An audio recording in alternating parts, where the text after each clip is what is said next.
No. Don't really have any stings from rejection stories. If they're going to sting you, you need to work on that as an individual because you're always going Yeah. to have rejection stories. You are listening to My Rejection Story, hosted by Alice Draper. If you've ever Googled anything ever, you have seen Neil Patel's blog posts. His blog generates over 4 million visitors a month, and Neil is a New York Times bestselling author. He has been running marketing companies since he was 16 years old, and Forbes says he's a top 10 marketer. The former US President Obama recognized Neil as a top 100 entrepreneur under the age of 30. He's helped countless brands like Amazon, Microsoft, Airbnb, and Google grow through marketing. Welcome to the podcast, Neil. And I know I Thanks for didn't having me. capture everything about you in that bio. That was kind of tip of the iceberg. Where are you based, by the way? Because I'm looking at the time. I'm in PST. You're an hour behind me. So where are you based? I'm actually quite a few hours ahead of you. I'm in Dubai. So Oh, this is okay. 9 p.m., not 9 a.m. Got it. That makes sense now. But I chat to Americans all day, so nighttime is my schedule. Cool. So Neil, do you have a rejection story? I have lots of rejection stories, from fundraising to pitching customers. The list goes on and on and on. I remember when I was younger, I pitched this company to do marketing for them. And they said, no, we don't need you. We know how to do it all ourselves. And I ended up doing marketing for their competition. And their competition put a logo of our brand, saying marketing by, at that time, my company, it was called ACS. And then eventually the company that turned me down hit me up like, hey, remember you want to do marketing for us? Yeah, we'd like to work. We see that you're doing marketing for a competition. How can we get this going? And it was funny. Eventually, I got them as a customer, but I've gotten rejected a lot of times. That time, I got lucky enough to eventually get the client, but most of my rejection Okay. stories, I got rejected and then never worked with that person, even if I followed up again. And when you think back to your rejection stories, are there any that still leave a sting? Like when you think back, there's still some pain there? No? Don't really have any stings from rejection stories. If they're going to sting you, you need to work on that as an individual because you're always going to Yeah. have rejection stories. Elon Musk gets rejection stories. I don't care how rich you are. He's the world's richest person, right? A lot of people will turn down his comp packages or plans or some of the deals he wants to do. Will stop spending money on one of his platforms from a marketing perspective or advertising perspective. But the point I'm getting at is we all get rejected. It's just part of life, business. If you can't accept it, it's going to be hard to succeed. You can't let those things mentally slow you down. Yeah, I believe in exposure therapy. I think we habituate to rejection and it stops hurting so much if we expose ourselves to it as much as possible. Yeah. Can I ask who you were before you were 16? Because I know at 16 you started your first business, you were also finishing high school, simultaneously taking college courses. Prior to that, like childhood Neil, did you always have this clear vision? Did you know you were going to be successful? Who were you back then? Yeah. I didn't know I was going to be successful or not. It depends what you consider success. If you're looking from a monetary standpoint, you compare me to Mark Zuckerberg or Bill Gates or Elon Musk. I'm a blimp on the radar. I'm probably not even a blimp on the radar, and I wouldn't be considered successful. I'm actually a very similar person to what I was when I was 16. I would say the big difference is I've just learned to be more patient and just accept that a lot of good things take time. And back when you were 16, did you think something was wrong because things were not happening fast enough? Kind of what was No, your I was just expectations? impatient and I just wanted the results right away. Yeah, makes sense. So kind of going back to you said you no longer feel the sting of rejection. And that's kind of something I was wondering because I mean you have 1 million plus followers on multiple platforms. You're recognized as one of the top marketers globally. Does that now mean you're immune to the sting of rejection? If there's something you're working really hard for and it doesn't go as planned, is it water off a duck's back? What is your relationship No, now? followers and traffic and notoriety, it doesn't mean you're still human, right? Yeah. Whether you have that or don't, it can hurt the same. for me, when I didn't have that, I was okay with rejection. Now that I have followers, I'm still okay with rejection. So even when I was younger, it never really bothered me. I always had the attitude Interesting. that a no just means not right now. And it was a venture Yeah. capitalist named Tony Conrad who taught that to me. Raised money from him a long time ago. We pitched him a company. He said no. A year and a half later, he eventually invested in the company. And he's like, you guys were persistent. He's like, no just means not right now. Mm-hmm. Mm-hmm. I actually wrote that in a newsletter yesterday. It's like someone many years ago said the no means not right now. It's been a huge philosophy of mine, but it wasn't innate in me. It was very much something that I had to train myself to do. So I think that's pretty powerful that you kind of had that, you must have that knowledge within from a very young age. Is that right? That's right. And you get used to it. I didn't necessarily Yeah. have that knowledge at a very young age. I was just okay with it. You have to also Yeah. remember, I didn't have a ton when I was younger, so I didn't have much to lose. Mm, mm. Can you tell me about that? Like, who, what? I know your parents were immigrants. They'd moved from the They're UK to. immigrants. We were Yeah. eventually grew into the middle class, and they did okay. You know, it wasn't like I was struggling or anything, but I wanted wealth, and I didn't really Yeah. have it. So I knew I wouldn't lose much if I just tried. What's the worst that can happen? I'll be in the same spot I am today, right? That was my mentality when I was a little kid. You were 21. Your company had over $1 million debt. Is that right? Yeah. I borrowed How did you? money to try to expand faster, and it didn't work out. Um, were you worried at the time? Can you take me back to you at I, 21 years old? What was I going was through your worried because I had to brain? pay back, stressed out, but you get over it. Eventually, I realized the best way to pay it back and not worry about it is just go make more money. Yeah, yeah. I mean, what a great mentality. So you committed to making more money. Do you remember, like, feelings wise, how you were kind of handling that period of your life at 21, 1 million in debt? Did you It click was at tough, that but after point? like 6 months, I eventually got over it, and I'm like, okay, you get used to it. It's just like something Yeah. bad happens to you. Eventually, you get used to it. And during those 6 months, what do you remember about kind of what was happening in those 6 months? Just a lot of ups and downs and stressing out, but Yeah. some days will be good, some days will be bad. You just go through it. It's just normal motion. And paying it back, what was your journey towards getting that, making more money and getting that debt out of the way? Yeah, we paid it back. All was well, but it took us a while. Actually, we paid it back in less than a year, Wow. so it wasn't too And bad. what did you do? We focused on making more money, and when we started making more money, we're like, huh, things are getting better and better. And then we used the money to just the profits to Yeah. pay it back. And then after that, things really started getting good, but it just took a while. Yeah. Yeah. Amazing. Can you take me kind of through some of the strategies of how you built out that, like, plan to pay it back and There honestly wasn't a plan. It was just go, focus, make money, and just try to pay it off as fast as possible. There was no plan. It really was yeah. just go out there and execute. I think sometimes people try to overthink things too much or try to plan too Mm. much instead of just going out there and doing and just trying to solve the problem. I mean, I think it's a huge one. Is and I mean, you see it all the time with I think people in all kinds of industries is the delay between strategy and action. So my takeaway here is, yeah, don't think too hard, put the plan into action, because yeah, I think that corporate. I think you even wrote about it. I'm not sure if it was in your book or in one of your blog posts, where working as a consultant, often companies and stuff would not put into practice the strategies you're teaching straight away. And the thing with building your own product is you can start putting those strategies into practice immediately, which is Yep. a huge premise of what you share in your book.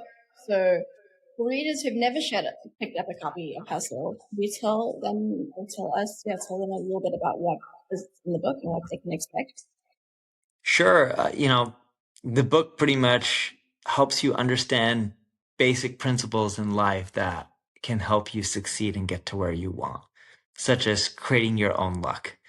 And a great example of this is my co-author, his son was looking for fish in a pond, and his dad's like, "Oh, looks no fish." His son just jumped in, shaked his leg, up come fish. The point I'm making is, it's like sometimes you can make your own luck, right? In that case, people just assume, most people who would look for fish in that pond, they just look at the surface, they see nothing, and they just assume that there's nothing there. But actually trying and giving it effort and actually going one step further to see if you can actually find fish, maybe you will.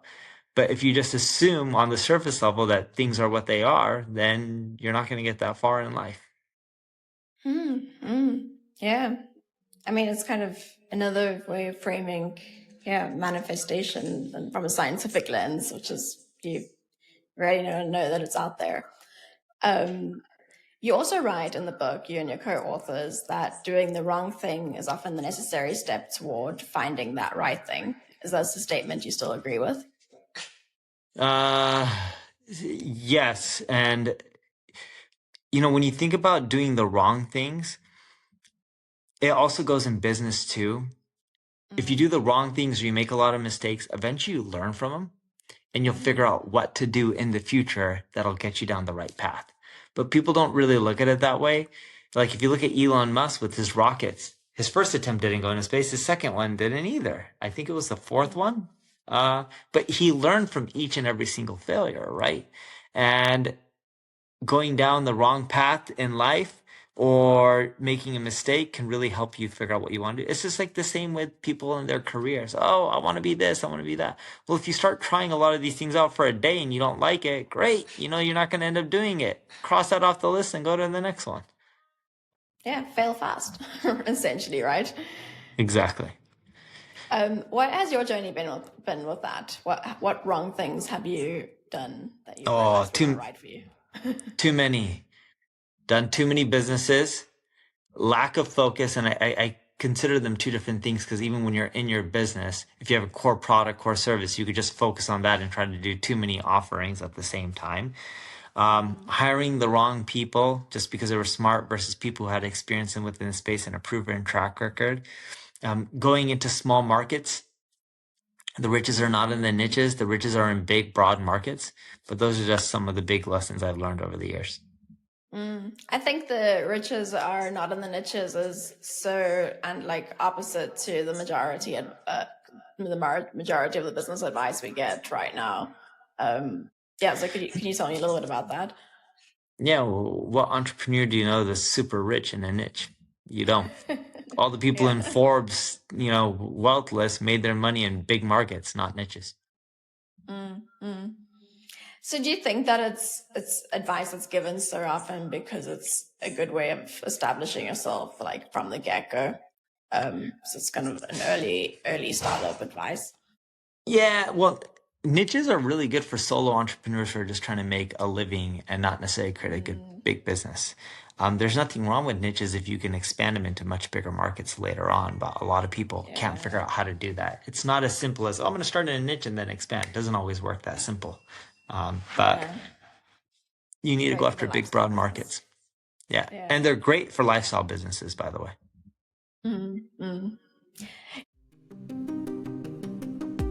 Do you know that I give away a copy of every author who comes on this show's book? All you have to do to enter is subscribe to the podcast, review it, send me a screenshot at media@hustlingwriters.com and tell me which book you're entering for. And I might just be mailing you a copy of the book, but also you're helping me grow a show that I am so passionate about, so delusional about. I wanted to be on Times Square. I want to be interviewing the biggest and best authors, and I need all the help I can to get there. Your subscribe means the world. Your review means the world. So thank you, thank you, thank you. And let's resume with the episode. Your book also pushes readers not to choose the path of least resistance, which makes me think about rejection and how choosing the road less traveled means exposing ourselves to more potential rejections and failures. Do you agree with that? What kind of insights would you have for people who perhaps are still scared of facing all those potential roadblocks? Yeah, I definitely agree, but like it's tough for me to say something to someone that's going to end up changing them. What I think Mm, really ends up happening is you go through it and then you reflect, and as you openly discuss with others, you end up realizing that they may not be as big of a issues or it may not be as big of a deal. But I think a lot of it, I wouldn't necessarily call it therapy, but it's a version of it. That's why it's just good just mm. talking to people and talking about issues, roadblocks, obstacles, failures, fears. A lot of times people are like, oh yeah, I've been through other similar things. It really wasn't a big deal. Like when you start talking with other people that you can relate to, it just makes it easier to overcome a lot of issues. I completely agree. I think of it as like community in the sense that I think rejection challenges our like lizard brain because if our ancestors were rejected, they'd be kicked out of the tribe. So a very great way of overriding that has been as community. Has that been part of your experience and your story? Not too much. I've never had issues with like rejection or anything like that. Mm-hmm. I've And there's just another I've been quote. rejected many times, don't get me wrong, but more so it just never bothered me. You also Yeah, have to yeah, you remember heard. when you don't have much to lose and you don't come from a ton, you a lot of people are willing to, you know, kill themselves to make a dollar. Mm. But then at some point you did have a lot to lose once you'd built up your business, right? Did it Yeah, but shift? that Was there a mentality shift? that you grew up with, it's hard to get rid Mm, of that. Your past mm. childhood and your life when you were much younger impacts a lot of how you are in the future. Yeah, yeah. That's interesting. I think I've heard different people from different experiences from different people I've spoken to on the podcast, where some people have shared that they felt like they were a lot braver when they had nothing to lose. And the minute they had something to lose, it felt a lot more risky. Because I guess that you are literally not risking your hard earned dollars, your business. But that hasn't been part of your story. You take more calculated risk, but it's also you have to look at it from if you're not willing to take the risk, how much do you really believe in what you're doing? Mm, mm. That's Like if actually I great. believe in something, I'll bet the farm still today. I'll spend all my money acquiring other companies and growing, and I'll take Yeah, the risk even at my current age. I am right now. It doesn't bother me. If I really believe in something, why wouldn't I do it? yeah. Is there anything you're taking risks on right now? Just more so buying up companies. Very expensive for me, at least. For others, may not be because a lot of people have way more money than me. But for me, using up a lot of my cash to buy up more businesses, and it's expensive, it's risky, but I enjoy it. And when you're deciding what is calculated, what is a risk worth taking, what kind of judgments are you making? Is it just purely gut intuition, or are there certain things you can check in with? Not got a lot of data, a lot of analysis, getting other people's feedback who've been doing the same stuff in our space, and hiring people who have done it many times. Like all this stuff helps reduce the risk, but there still is the risk. And I think that's an important part of kind of reframing it, is knowing that risk element will never go away. Yeah. Because nothing worth doing comes with that risk, or nothing that yields high rewards. So there's another quote in your book, which I love, which is "Don't rent your dream, own it." Can you explain what that means? Yeah. Look, at the end of the day, people dream a lot and they have a lot that they want to achieve in life. Go out Mm. there and make it happen, right? Like dreaming and saying you want something isn't going to do anything for you, but going out there and actually trying to make it happen is more likely to get you the outcome. It's so funny. I meet so many people each and every single day that want to achieve stuff. And they're like, yeah, I want to do this and I dream of this. But yeah, they're sitting and watching Netflix all day. Do you think that comes from a place of fear, whether it's fear of rejection, fear of failure, or Nope. I think it comes from typically a place of not wanting it enough. And then the second thing I would say it comes from laziness. Then the third thing I would say is sure, fear of rejection, but usually it's the first two that I see. there's a great term in your book called the Lake Wobegon effect. And this is essentially a form of self-deception where we overestimate our own abilities. Is this something you've ever observed with yourself? Okay, can you It, talk it about it it? it has, and what I learned, especially at a young age, is I tend to overestimate, and a lot of people do what they can achieve in a year or 2 years, but a lot of us underestimate what we can do over 5 or 10 or 15 or 20 years, right? Mm. We expect that we can accomplish so much in a very short period of time, but yet we very rarely think long term and what we can accomplish over a very long period of time. Are you thinking long term in terms of your career right now? I do. I start thinking in periods of 10-year blocks. Okay. And then when you think about that, like what would be something you would be thinking of 10 years from now, and then how would you set up a plan to work towards that? Show. So in 3 more years, I'll be on year 10, this Okay. cycle. Oh, And okay. my goal is to have a global agency and get more global contracts. So to achieve that, I need to be in more regions. I need to have enough of a footprint in each region. Hence, I'm doing a lot of M&A and acquiring within those regions. Amazing. And I think of like the chaos theory and how there are a lot of unpredictable factors that can come up within those 10 years. So let's say your goal for your 10-year period was you had a clear-cut decision, which is acquire more companies in these regions, but then other opportunities come up that you couldn't have predicted. Are you flexible in that, or do you You stick to your adapt. vision? Yeah. You adapt, and visions can change over time because market conditions can change. Anyone who says that this is what I'm going to do over the next 10 years and just sticks to it and they won't change anything, they're a fool.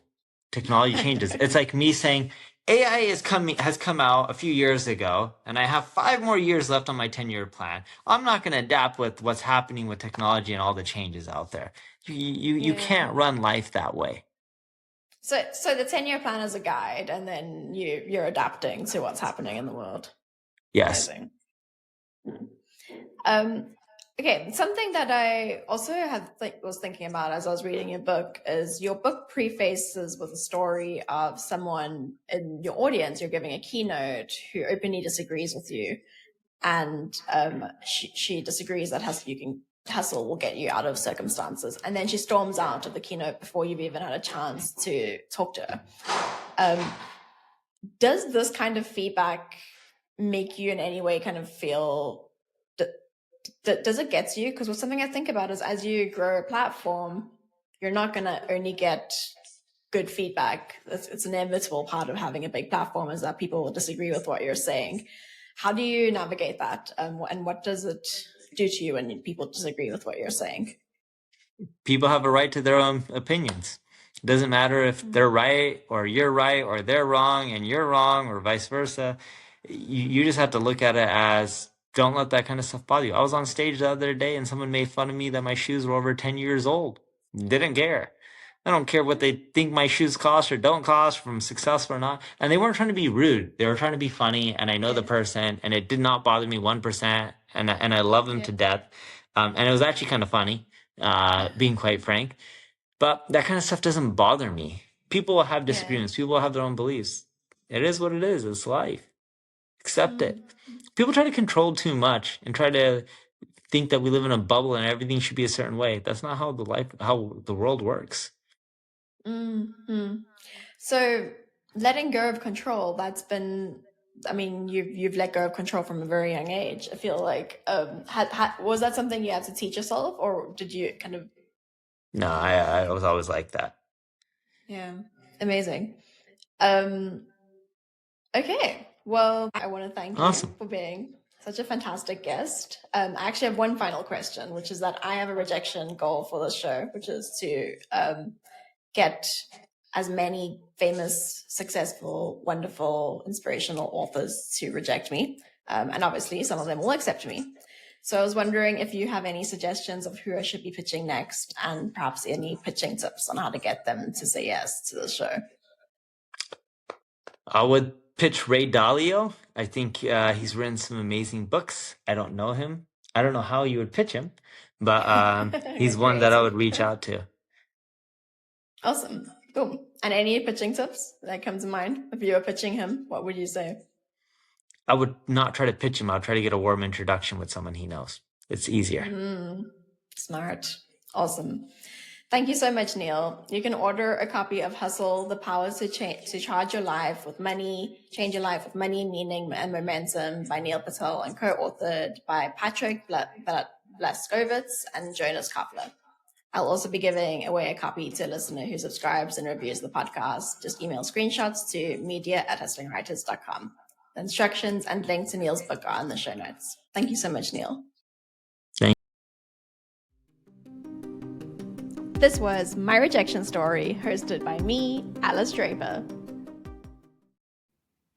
Thank you for listening to today's episode of My Rejection Story. I hope this conversation was as fun as I had recording it. I enjoy every episode.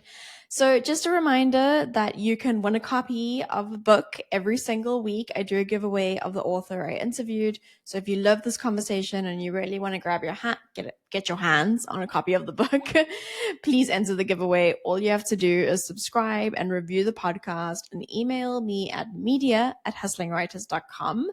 And if you've already done it, you can do it from another app. And if you've already done it on all your apps, you could also just borrow a friend's phone, do it from a friend's phone, and let me know, like, on the screenshots that you did it on a friend's phone, because the more reviews and subscribes, the more likely I am to grow the show and make this podcast even bigger and better than it is, perhaps even get some funding, be able to invest money back in the show, and really just deliver on my promise to you, which is to make this as good as I can.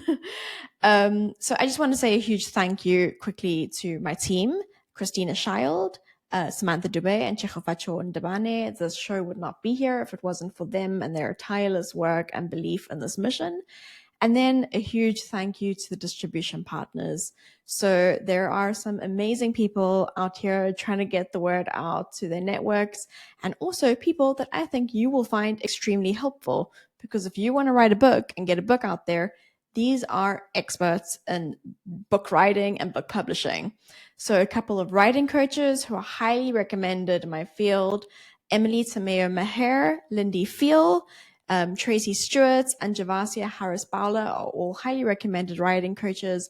And I know so many people who have used writing coach, and it's really helped them get the word out there and get the book out there and not just stay stuck in that draft phase. So their details are all in the show notes.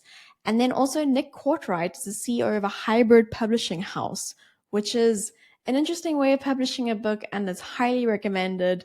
Many of my clients have gone through it with great success. You can find out all of Nick's details in the show notes as well. And if you have any questions about them or need their contact details because for some reason you can't find them, pop me an email. And thank you again for listening to the show. I'll see you next week for another conversation. And yeah, have a great Wednesday.